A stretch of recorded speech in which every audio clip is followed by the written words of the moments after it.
Evet, bugün diktatörü ölüm diye bağıran bu insanların ardında aslında yıllardır biriken ekonomik baskılar, toplumsal kısıtlamalar ve siyasal gerilimler yatıyor. Yükselen enflasyon, işsizlikle boğuşan genç nüfus, kadınların kamusal alandaki hak mücadelesi ve elbette ifade özgürlüğüne yönelik sınırlamalar bugünkü olayları yaşatıyor diyebilirim. Durumu global medyada incelediğimiz zaman Jerusalem Post'un haberi dikkat çekiyor. Onlara göre Amerika Birleşik Devletleri İran'a müdahale etmeyi değerlendiriyor. Hatta The Times'a göre İran dini lideri Hamaney ülkedeki protestoların kontrolden çıkması halinde Rusya'ya kaçmayı planlıyor. Evet, gerçeği söylemek gerekirse gündem çok yoğun. Bundan birkaç gün önce Amerika Birleşik Devletleri Venezuela Cumhurbaşkanı Maduro'yu tutuklamıştı. Bana kalırsa Maduro ve Venezuela olayı da aslında İran'la doğrudan bağlantılı olabilir. Çünkü Venezuela'daki petrol Amerika Birleşik Devletleri için çok önemliydi. Durumu iyice süzgeçten geçirip doğru analiz yapmak gerekiyor. Bu nedenle bunun hakkında şimdi bir şey söylemeyeceğim ama Venezuela ve İran olayı bana kalırsa doğrudan bağlantılı. Çin ve Rusya, Maduro ve eşinin derhal serbest bırakılması yönünde açıklamalarını zaten paylaştı. Fakat bu videoyu belki Greenland videosunda detaylı olarak anlatırım. Şimdi İran konusuna geri dönmek gerekirse Netanyahu'nun şöyle açıklaması mevcut arkadaşlar. İran'daki protestoların genişlediğini görüyoruz. İsrail olarak adalet ve özgürlük mücadelesinde İran halkının yanındayız. Bu gerçekten çok kritik bir açıklama ama benim saygı duyduğum bir açıklama değil. Bakalım İran'daki protestolar nereye evrilecek? Bunu gerçekten merak ediyorum ama bugün inceleyeceğimiz konu bambaşka. Bugün size anlatmak istediğim şey bu. İran yetkilileri bundan birkaç ay öncesi için ortak İslam ordusunu dile getirmişti. Böyle bir durumda İran gerçekten ortak İslam ordusuyla bir çözüm bulabilir mi? Gelin bunun olurunu olmazını detaylıca araştıralım. İran üst düzey yetkilisi Muhsin Rizai, Türkiye, Suudi Arabistan, Pakistan ve birkaç ülkeyle ortak İslam ordusu kurmayı amaçlıyoruz şeklinde bir açıklama yaptı. Türkiye, İran, Suudi Arabistan ve Pakistan. Bu saydığım ülkeler şüphesiz Asya ve Orta Doğu'nun en büyük 4 İslam ülkesi. Bu 4 ülke tüm siyasi farklılıklarını bir kenara bırakıp tek bir çatı altında birleşip ortak bir ordu kursaydı, o zaman ortaya nasıl bir güç çıkardı? Gelin biraz da bunları konuşalım. Rakamlara bakacak olursak ortak ordunun aktif asker sayısı yaklaşık 1.9 milyon, yedek asker sayısı ise 1 milyonu aşardı. Bu ülkelerin savunma bütçeleri birleştirildiğinde ise toplamda yıllık 120 milyar dolarlık devasa bir fon oluşurdu. Bu da onları ABD, NATO ve Çin ordusundan sonra dünyanın en etkili askeri yapılarından biri haline getirirdi.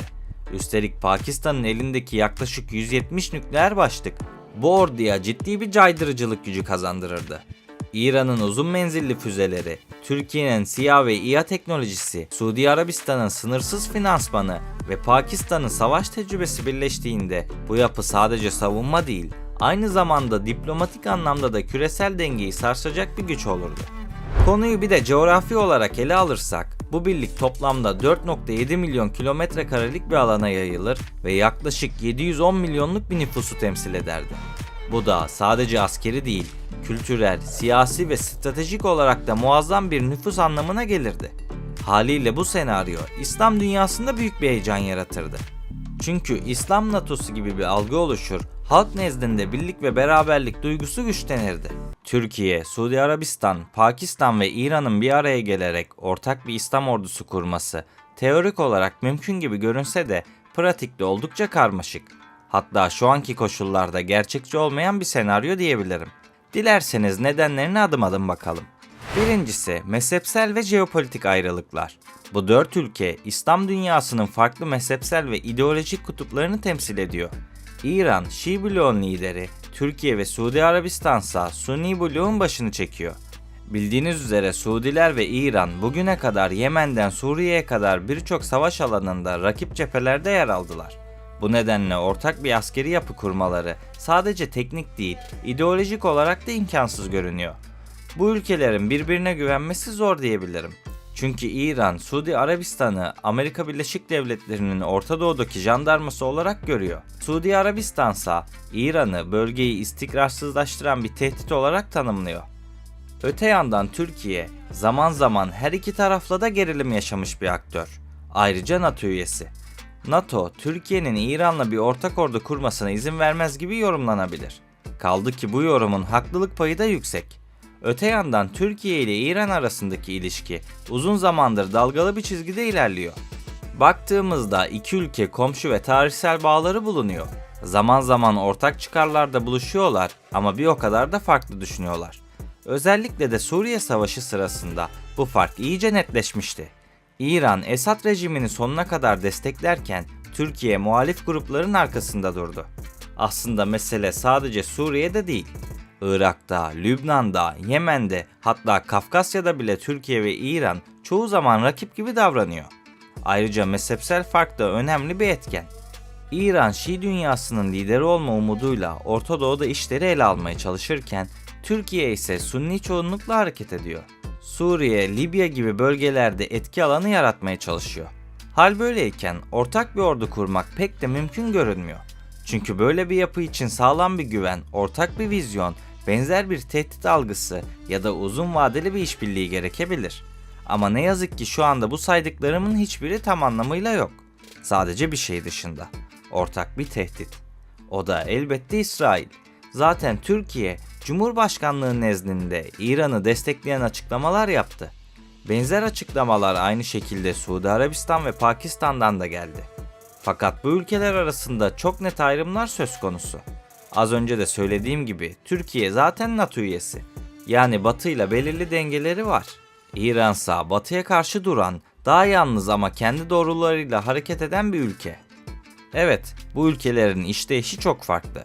İran yaptırımlar nedeniyle daha çok yerli üretim ve Rusya-Çin eksenine yakın duran bir taraf. Suudi Arabistan ordusu ise büyük ölçüde paralı askerler ve Batı silahlarıyla donatılmış durumda. Pakistan mı? Pakistan, Çin ve ABD ile karma ilişkiler yürütüyor. Lafın özü, bu ülkelerin her birinde askeri yapıdan tutun da dış politikaya kadar her şey birbirinden oldukça farklı. Türkiye ve İran'ın aynı masada oturup askeri olarak birleşmesi bugünkü şartlarda çok zor.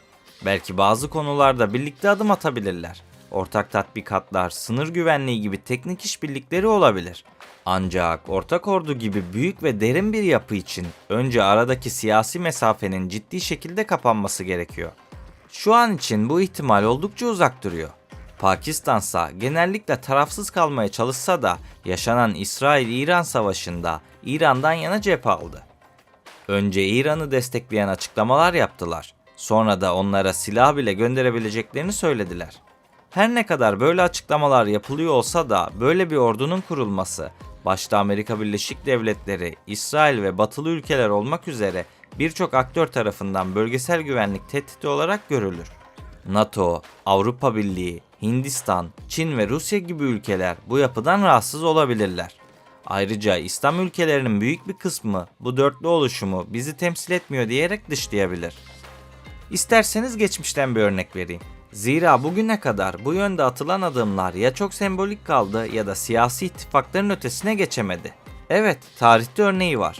Mesela İslam Askeri Koalisyonu 2015'te Suudi önceliğinde kuruldu ama İran bu yapının dışında bırakıldı. Çünkü İran ve Suudi Arabistan uzun yıllardır birbirine mesafeli duran, sık sık karşı cephelerde yer alan iki ülkeydi. Ortak bir noktada buluşmaları yıllarca mümkün olmadı. Bu uzak duruşun arkasındaysa pek çok neden var. Öte yandan daha derine inecek olursak, ilk olarak 1987 yılında Mekke'de yaşanan haç olayları nedeniyle büyük bir krizin patlak verdiğini söyleyebilirim. İranlı hacıların Suudi güvenlik güçleriyle yaşadığı çatışma sonucu çok sayıda kişi hayatını kaybetmişti. Bu olaydan sonra iki ülke 3 yıl boyunca diplomatik bağlarını askıya aldı. Tüm bu gerilimlerin üzerine bir de sembolik ayrışmalar var. Mesela Basra Körfezi'ni hiç duydunuz mu? Biz oraya Basra Körfezi diyoruz. Fakat bunu söylediğimde videolarımda Farslar tarafından linç yiyorum. Çünkü oranın Fars Körfezi olduğunu iddia ediyorlar. Aynı şekilde Araplarsa oranın Arap Körfezi olduğunu iddia ediyor. İşte bu basit gerilim bile ikili ilişkilerde gerginliğe yol açıyordu. Ancak zamanla bölgedeki dengeler değişmeye başladı. İsrail'in artan saldırganlığı, Amerika Birleşik Devletleri'nin Orta Doğu'daki etkisinin sorgulanması ve özellikle de Çin'in devreye girmesiyle birlikte İran ve Suudi Arabistan biraz daha ılımlı olmaya başladı. Peki sizce ne değişti? Nedeni oldukça açık. Çünkü artık Çin diye bir gerçek var. İran özellikle Trump döneminde yaşadığı yalnızlığı aşmak için Çin ve Rusya ile ilişkilerini derinleştirmeye başladı. Şangay İşbirliği Örgütü'nden BRICS'e kadar birçok yapıya dahil oldu. Aynı şekilde Suudi Arabistan da BRICS'e katılarak Çin'le olan bağını kuvvetlendirdi. İşte bu ortak payda aslında iki ülkenin bir araya gelmesinde önemli bir rol oynadı. Çin'in arabuluculuğuyla başlayan bu süreç 2023'ten bu yana ilişkilerin gelişmesini sağladı. Ve bu yakınlaşma sadece diplomasiyle sınırlı kalmadı. Askeri alana kadar yansıdı. Eskinin iki büyük rakibi artık aynı denizde yan yana tatbikat yapabiliyor. İran ve Suudi Arabistan savaş gemileri Umman Denizi'nde yan yana görüntü vermişti. Bu olay Çin basınına şu şekilde yansıdı. İran-Suudi ilişkilerinin iyileşmesi İsrail dışında herkes için faydalı. Ancak dikkatinizi çektiyse Çin'in bu projelerinde Türkiye yer almıyor. Peki sizce ortak İslam ordusu kurulabilir mi? Siz bu konu hakkında ne düşünüyorsunuz? Fikirlerinizi yorumlarda belirtmeyi unutmayın. Beni buraya kadar dinlediğiniz için teşekkür ederim. Bir sonraki videoda görüşmek üzere. Kendinize iyi bakın, sağlıkla ve barışla kalın.